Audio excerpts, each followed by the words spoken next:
जय श्री कृष्णा। साथियों, जल जंगल जमीन कुदरत का हिस्सा है।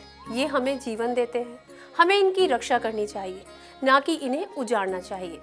ये सीख भी हमें कृष्ण जी के जीवन से मिली। असल में ये कहानी गोवर्धन पर्वत से जुड़ी है। एक बार भगवान इंद्र को खुद पर घमंड हो गया। उनका घमंड तोड़ने के लिए भगवान कृष्ण ने क्या किया, आइए इस कहानी के जरिए समझते हैं। यकीन मानिए, ये कहानी हम लोगों को भी एक बड़ी सीख देगी। जय श्री कृष्ण। कृष्ण की लीलाएं अपार हैं। जो लोग सच्चे दिल से उसमें आस्था रखते हैं, कृष्ण हर मुसीबत से उनकी रक्षा करते हैं। कुछ ऐसी ही कहानी है गोवर्धन पर्वत पूजा की। उस दिन गोकुल के सभी लोग खुशी खुशी वृंदावन जाने की तैयारी में लगे थे। कृष्ण भी नंद बाबा और यशोदा मैया के साथ वृंदावन जा रहे थे, क्योंकि उस दिन इंद्रदेव को खुश करने के लिए यज्ञ जो होना था। सारे गोकुलवासी वृंदावन पहुंचे। वहां नंद बाबा और गोकुलवासी ऋषि मुनियों के साथ इंद्रदेव के यज्ञ की तैयारी में जुट गए। सब देखकर कृष्ण के मन में कई सवाल उठ रहे थे। आखिरकार उन्होंने नंद बाबा से पूछ ही लिया, बाबा, आप इंद्र के लिए यज्ञ क्यों कर रहे हैं? बेटा कृष्ण, हमें हर साल इंद्र को प्रसन्न करने के लिए ये यज्ञ करना ही पड़ता है, ताकि वो हमें बारिश दें। परंतु बाबा, वो तो उनका कर्तव्य है। वो तो भगवान विष्णु के आदेश का पालन कर रहे हैं। देखो कृष्णा, ये बहुत पुरानी प्रथा है और हमें इसे यूं ही कायम रखना है। बाबा, हम ग्वाली हैं। हमारी संपत्ति हमारी गाय है। ये गाय निर्भर करती है इस गोवर्धन पर्वत पर। बाबा, हम सब इस गोवर्धन पर्वत पर निर्भर करते हैं। तो आप ही बताओ, हमें गोवर्धन पर्वत की पूजा करनी चाहिए या इंद्र की? बेटा, तुम ठीक कह रहे हो, लेकिन ये मुमकिन नहीं है। बाबा, गोवर्धन वृंदावन का जीवन है। इसके जंगल हमारी गायों को घास देते हैं। इसके झरने हमारी प्यास बुझाते हैं। इसके मैदानों से हमारी फसलें और फल उगते हैं। इसके जंगलों की लकड़ियों से बने घर हमें सुरक्षा देते हैं। हम वृंदावन वासियों का जीवन इंद्र पर नहीं, बल्कि गोवर्धन पर्वत पर निर्भर करता है। कृष्ण सही कह रहा है। सभी देवता भगवान विष्णु के आदेश पर काम करते हैं, और वैसे भी वेदों में इंद्र के लिए अलग से यज्ञ करने का कहीं कोई जिक्र नहीं है। मित्रों, आप सभी अपना चढ़ावा एकत्र करो। हम अब से इंद्र की नहीं, गोवर्धन की पूजा करेंगे।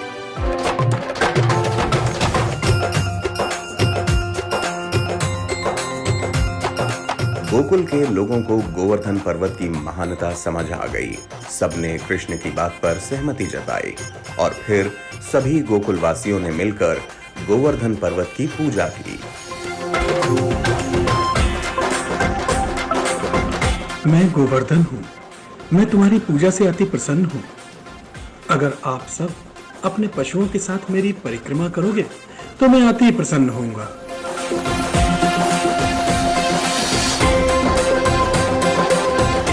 गोकुलवासियों ने गोवर्धन पर्वत के जयकारे लगाते हुए उसकी परिक्रमा शुरू की और गोवर्धन पूजा का उत्सव मनाया। जबकि दूसरी ओर इंद्र सभा में इस बात की जानकारी देवराज इंद्र को दी गई।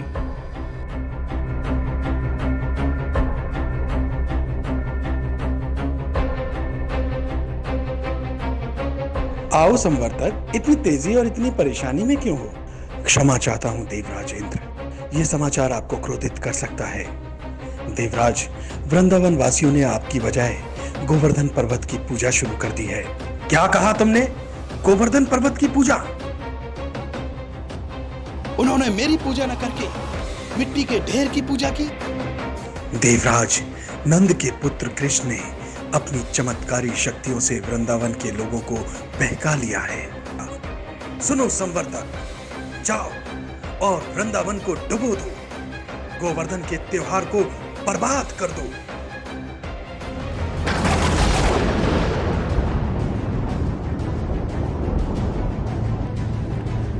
इंद्रदेव का आदेश पाकर मेघ सेना के दूतों ने गोकुल समेत पूरे वृंदावन पर आक्रमण कर दिया। मेघ सेना ने कड़कने वाली बिजली के वार किए, भयंकर बारिश की गई। संपूर्ण गांव जलमय हो गया। गोकुलवासी, पशु, अनाज, घर-बार सब कुछ पानी में बहने लगा।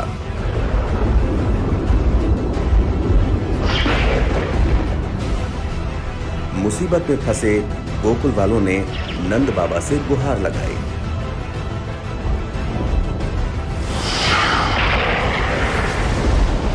नंद राजा, हमें बचाइए। अब हमने इंद्रदेव को नाराज करके बड़ी भूल की। ये उसी का दुष्परिणाम है। कृष्ण, तुमने कहा था इंद्र नहीं गोवर्धन हमारा जीवन दाता है। बताओ अब हमें गोवर्धन कैसे बचाएगा?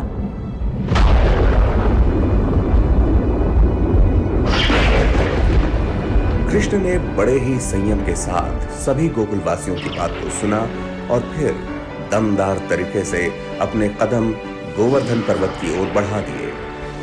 गोवर्धन पर्वत के करीब जाकर कृष्ण ने पहले नमन किया और फिर पूरे पर्वत को अपनी कनिष्का उंगली यानी सबसे छोटी उंगली पर उठा लिया।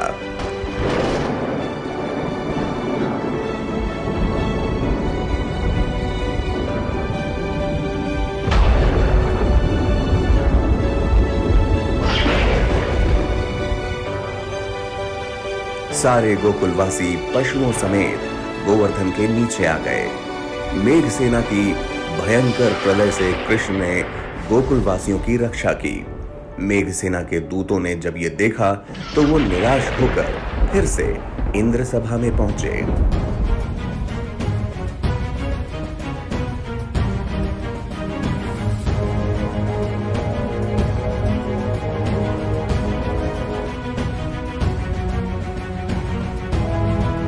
कहो संवर्तक, अब तक तो वृंदावन का नामो निशान भी नहीं बचा होगा।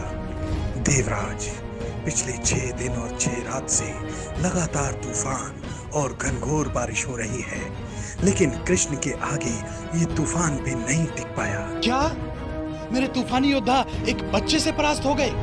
उसने गोवर्धन पर्वत अपनी उंगली पर उठा रखा है और उनके पशुओं की रक्षा कर रहा है। लगता है अब मुझे ही वृंदावन जाकर इस चमत्कार को देखना होगा।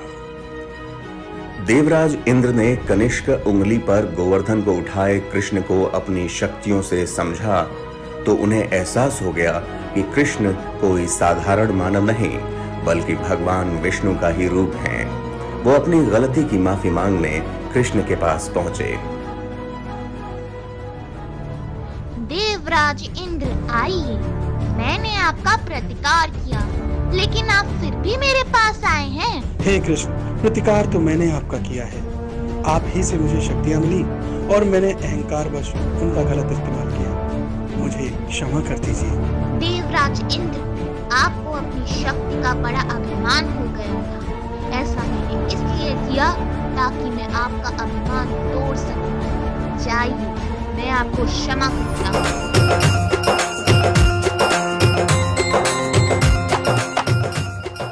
सूरज की किरणें पड़ते ही गोवर्धन की हरियाली फिर से लौट आई।